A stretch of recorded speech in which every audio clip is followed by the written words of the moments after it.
Olá pessoal, seja bem-vindo a mais um episódio do Ecovis Business Podcast. Eu sou André Valério, estou aqui com um convidado especial, Felipe Gomes, que é meu sócio na área de BPO. E o Felipe Gomes vai se apresentar aqui para a gente vai falar hoje sobre otimizar resultados com uma contabilidade consultiva. Felipe, é um prazer estar aqui com você. Prazer, André, muito obrigado pelo convite. Prazer a todo mundo aí que está assistindo. Espero que esse bate-papo ajude empresários e profissionais de contabilidade a ter uma visão um pouco mais ampla e clarificar alguns assuntos relacionados à contabilidade consultiva. Perfeito. Você pode começar explicando para a gente aqui o que é o BPO? O BPO, né, é uma sigla em inglês de Business Process Outsourcing, que nada mais é do que a terceirização de todo o processo de contabilidade, né, de uma empresa. E quando eu falo contabilidade, não estou me referindo apenas a balancete, mas também toda a parte tributária, parte previdenciária, trabalhista, societária, e em muitos casos até a parte financeira. Então é como se fosse uma terceirização do back-office, né, de uma empresa e tem tomado bastante gosto pelo empresário, principalmente empresário médio e pequeno, porque isso faz com que ele tenha condições de focar mais na operação dele, né, com que ele gaste a energia dele com demandas da operação, com crescimento, com melhorar a qualidade dos seus serviços, melhorar a qualidade dos seus produtos, pensar em estratégia, em firmar novas parcerias. E todo esse back-office, nessa parte mais burocrática, fica com um parceiro especializado que dá um conforto e um profissionalismo para um assunto que não é o forte dele. Perfeito. Resolve ali uma questão importante, estrutural, para que o empresário foque no crescimento do negócio, que é onde tem que estar a energia dele realmente. Com certeza. Além disso, assim, eu falo que resolve uma dor, mas também pode gerar oportunidades, né? E aí quando a gente fala em contabilidade consultiva. E aí eu estou curioso, né? Qual a diferença exatamente quando você fala uma contabilidade consultiva de uma contabilidade tradicional? Qual é essa diferença principal? Não, legal. Hoje a gente ainda tem, falando de BPOs, né, escritórios de terceirização, a gente ainda vê no mercado de uma forma bastante latente, né? Escritórios mais tradicionais e escritórios um pouco mais arrojados e com uma visão consultiva. O escritório tradicional é aquele que entrega aquilo que tem que ser entregue do básico de um contador. Entregar um fechamento contábil, entregar as apurações dos impostos, uma folha de pagamento fechada e entende que isso é o papel do contador, né? O que não está errado, de fato, é o papel do contador. Mas ele fazendo somente isso, a gente fala que ele está trabalhando mais para o fisco do que para a própria empresa, para o próprio cliente. E aí, quando a gente fala de contabilidade, de BPO consultivo, é aquele BPO que faz parte da operação do cliente, é aquele parceiro de fato que está junto com o cliente, que aciona o cliente quando enxerga oportunidades de mercado, seja de forma assuntos tributários, assuntos societários, seja apresentando aquele cliente para outros players, porque muitas vezes o contador tem uma mina de ouro na mão, que é a relação que ele tem com várias empresas, vários clientes, e muitas vezes ele consegue fazer um benchmarking, né? Entender diferentes clientes de uma mesma operação e talvez ajudar aqueles clientes que de alguma forma está deficitário, levando insights, né? Levando novidades tecnológicas, novidades operacionais, apresentando potenciais novos parceiros, né? Então, ele sai um pouco daquela bolha de só entregar a contabilidade, entregar os números, mas ele entra numa bolha de parceiro estratégico do negócio. Ele começa a agregar valor, né? E aí, obviamente, que além da contabilidade, além do fiscal, além da folha, né? Dependendo ali do trabalho para aquele cliente, ele começa a ser, de fato, um acelerador do crescimento em vários aspectos. Ou seja, aquela contabilidade consultiva é o cliente se sentir único. Porque o que acontece muito que eu vejo, assim, né? Porque a gente é uma empresa de auditoria, consultoria, BPO, e a gente percebe que aquele cliente, alguns clientes são atendidos por um escritório de contabilidade e ele acaba sendo ali mais um dentro de um hall gigantesco de portfólio de clientes. Falando dessa personalização que você fala de contabilidade consultiva, como que você consegue garantir que todos os clientes tenham esse tipo de atendimento de contabilidade consultiva? É uma questão de cultura? Como que formata isso para o cliente sentir realmente que ele está tendo um atendimento ali especial para ele? Sim, justamente tá na cultura do nosso escritório. Isso já nasceu com a gente, né? Eu tenho quase aí 20 anos, né, de experiência, atendi centenas de empresas nacionais, multinacionais, de todos os portes. E aí a gente vê a carência que existe em muitos clientes de ter alguém próximo, né? Alguém de fato do lado, alguém que puxa a orelha do cliente quando ele está fazendo alguma coisa que não é o melhor para o negócio dele. E a gente demonstra isso, a gente treina isso dentro do nosso escritório desde o início da carreira, né, dos profissionais que a gente coloca para dentro de casa. A gente mostra para eles a relevância que a gente tem, né, junto aos nossos clientes. A gente leva muitas vezes profissionais que estão em fase de aprendizado em reuniões estratégicas só para ouvir, só para aprender, só para entender como é que faz, só para começar a ter aquilo já, aquele perfil, aquela cultura correndo nas suas veias. E quando tem algum profissional que destoa um pouco, talvez não faça sentido estar ali, né? Não tem fit com o nosso modelo de trabalho.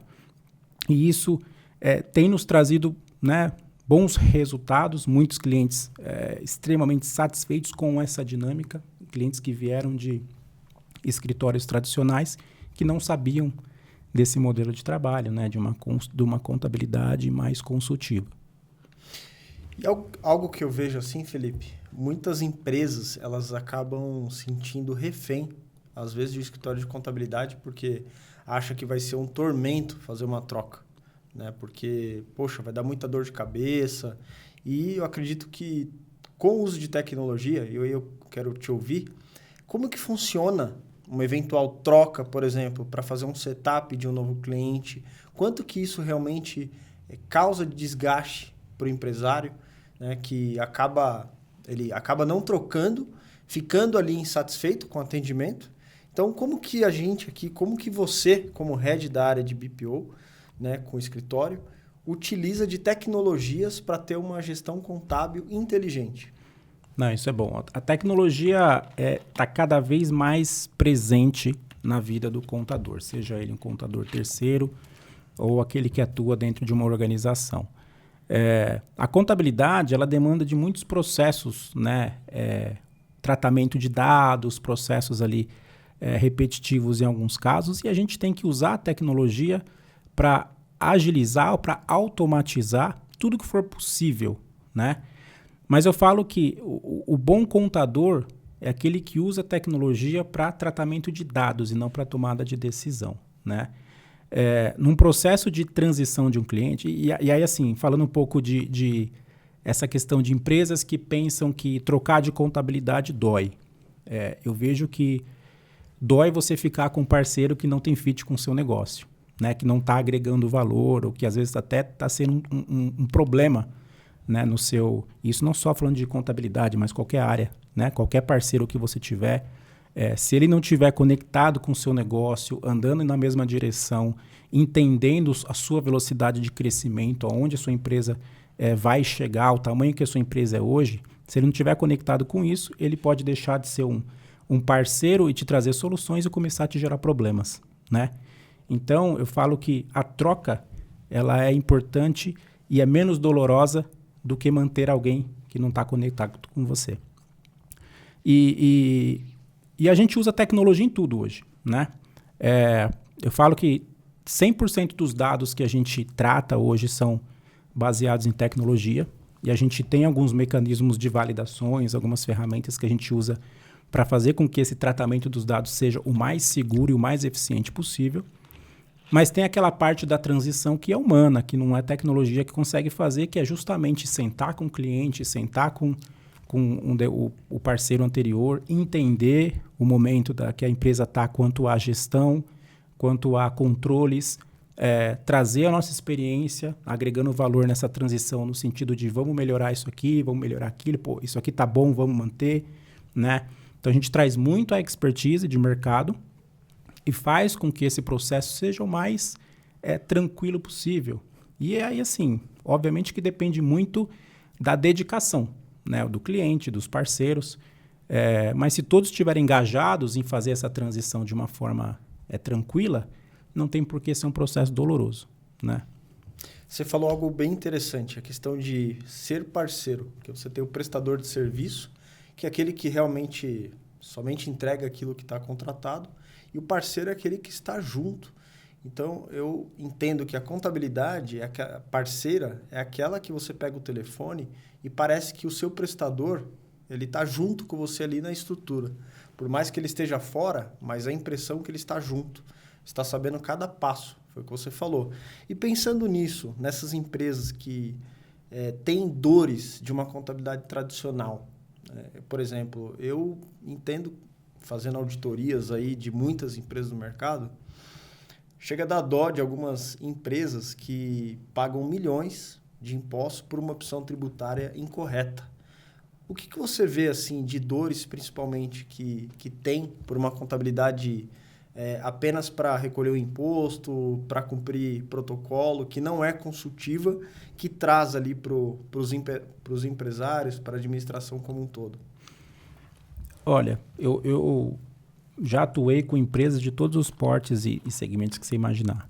E tem algumas dores, assim, tem o nível de consciência do empresário também, né? O empresário que está começando, aquele que tem uma empresa já com uma certa quantidade de faturamento, uma quantidade de pessoas, e aquele que já está num patamar maior, né? Eu vejo que em muitos deles, alguns têm as mesmas dores, né? Outros já são níveis diferentes de dor. Alguns já superaram, né, algumas dores e já estão só mudando a dor, mas sempre existe uma dor. Eu vejo que uma dor que muitos empresários têm é guiar a sua empresa no escuro, tá? Tem muito escritório que não senta com o empresário para explicar, né, qual que é a estrutura tributária dele, né, onde ele paga imposto, em que momento, como, né? Não senta com o empresário para falar de potenciais alternativas para reduzir, seja revendo estrutura societária, seja às vezes dividindo a operação em mais de uma empresa, seja mudando a empresa de localidade, né? Mas eu vejo que muitos empresários iniciam ali seu negócio muito focado, né, em trazer dinheiro para casa, o negócio cresce e eles só olham para essa estrutura tributária, para a contabilidade, quando já se tornou um problema grande, né? E se ele tem um parceiro consultivo com ele desde o início, ele já vai saneando, né, e mudando a estratégia, ajustando a rota ao longo da trajetória, né? Então, é muito comum, eu vejo muito, né, quando muitos clientes chegam até a gente preocupados com a operação, eu vejo que tem muito empresário guiando a sua empresa, empresas grandes já no escuro, né, sem entender direito, ele só recebe a guia e paga. É isso. Ele não tem ali muita base para analisar a carga tributária do seu próprio negócio. Esse é um ponto importante. E outros não sabem o lucro do seu negócio, né?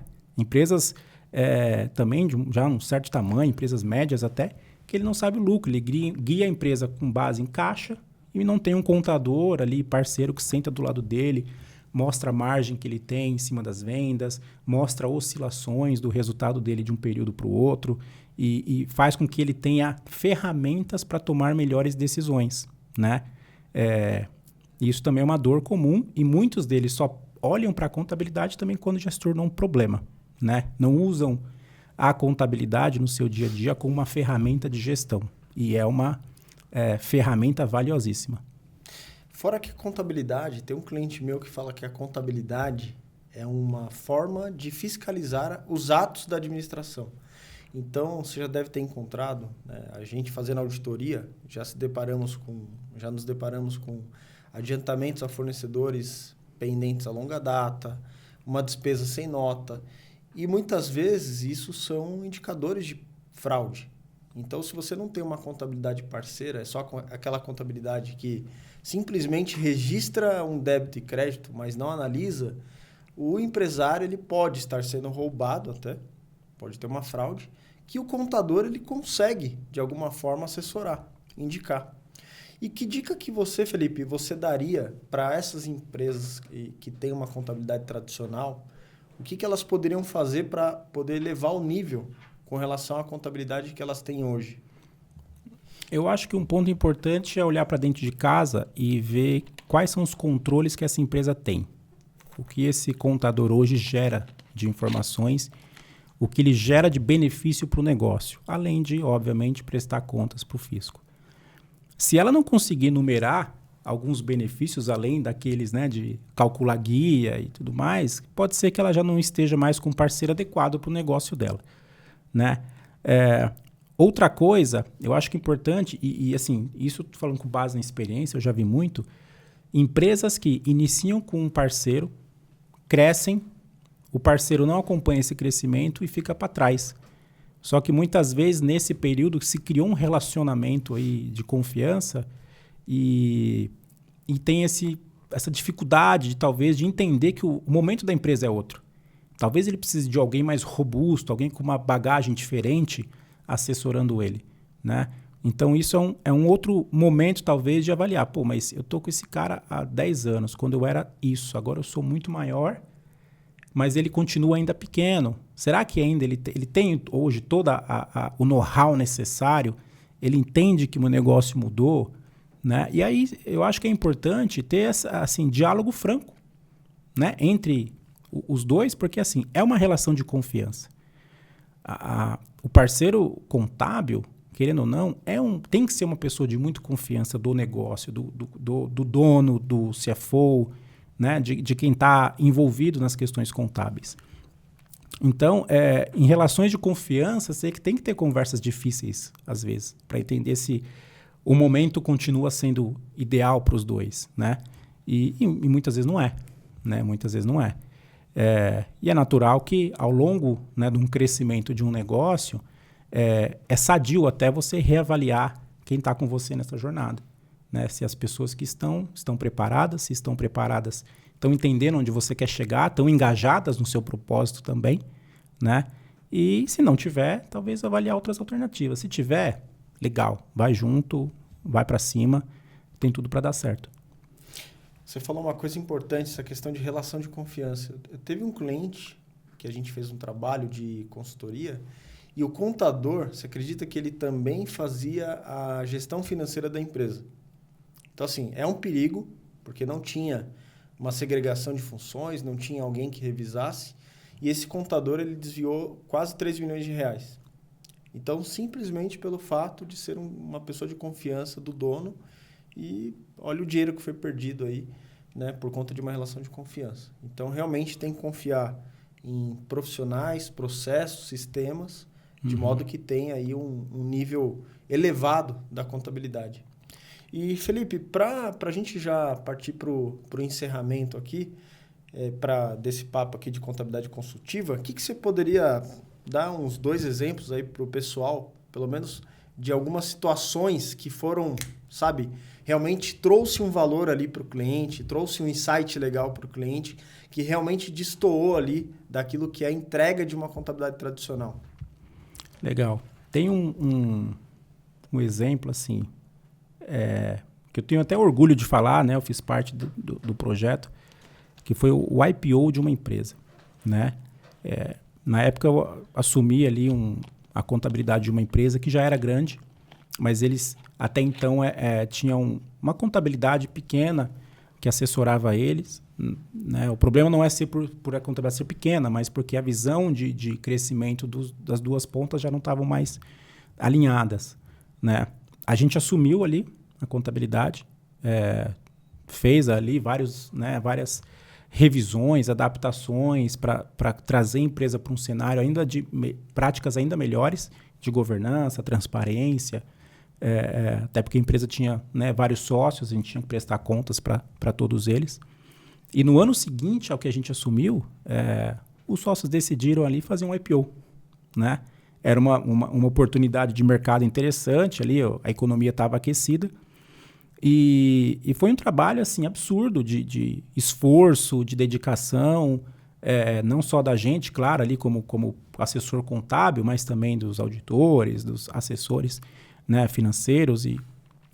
Mas se a empresa não tivesse tomado um ano atrás a decisão de buscar uma consultoria um pouco mais estruturada, com mais bagagem, né, com mais experiência em projetos, né, como esse de crescimento, potencialmente a contabilidade poderia ter sido um problema e não ter sido o IPO não ter saído por isso, né? Então seria uma perda de oportunidade absurda, né? Por conta de talvez não ter os registros contábeis da melhor forma. E assim, graças a muito trabalho de muita gente, a gente conseguiu ali em um tempo recorde revisitar 3 anos, ajustar o que precisava, com a parceria ali dos auditores. E foi um IPO de sucesso, né? Deu tudo certo, dentro dos prazos ali que os sócios, né, tinham em mente, e fez muita diferença.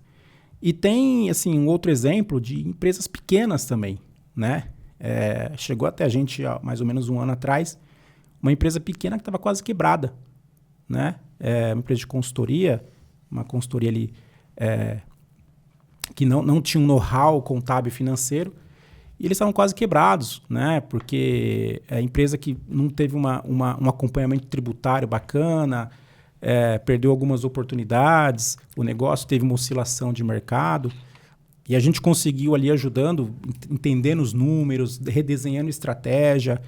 Até às vezes a gente chega num nível de ajudar os nossos clientes a pensar em estratégia de renegociação com fornecedores, com, né, coisa que foge da contabilidade, mas que realmente, a gente, pela experiência, né, empreendendo já há muito tempo, a gente acaba vendo, né, que isso costuma dar bons resultados.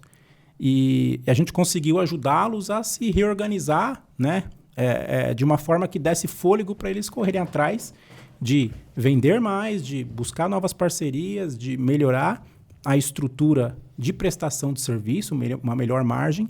E hoje a empresa tá bem, né? Eles conseguiram ali se reorganizar, a gente ajudou com eles a parcelar alguns débitos antigos. E hoje eles estão bem, né? E a gente fica muito feliz de ver isso, porque a gente sabe o papel que uma empresa tem na sociedade, né? Ela não é só um veículo ali para se comprar, vender ou para se prestar serviço, mas ela é um agente de transformação, né? Ela impacta muitas vidas. Então, cada empresa que a gente ajuda, né, que de alguma forma a gente consegue dar um apoio para que ela consiga ser mais rentável, que consiga crescer, para a gente é um momento de satisfação bastante relevante. Poxa, sensacional, porque participar realmente de um IPO desse tamanho, né, e você também, esse outro caso aí que você conseguiu meio que ajudar a salvar uma empresa, primeiro aquele sentimento, né? A gente como profissional de contabilidade, a gente agrega muito à sociedade. Então, você conseguiu ajudar ali uma empresa e no IPO também. Eu imagino que tenha vários casos, mas a gente já tem que partir aqui para encerrar. A gente pode deixar para um outro papo. Te agradeço aí pela presença e quero agradecer a audiência aí por ter assistido. Espero que tenham gostado aí do tema de contabilidade consultiva. Valeu, até o próximo episódio. Obrigado pela audiência. Valeu, tchau.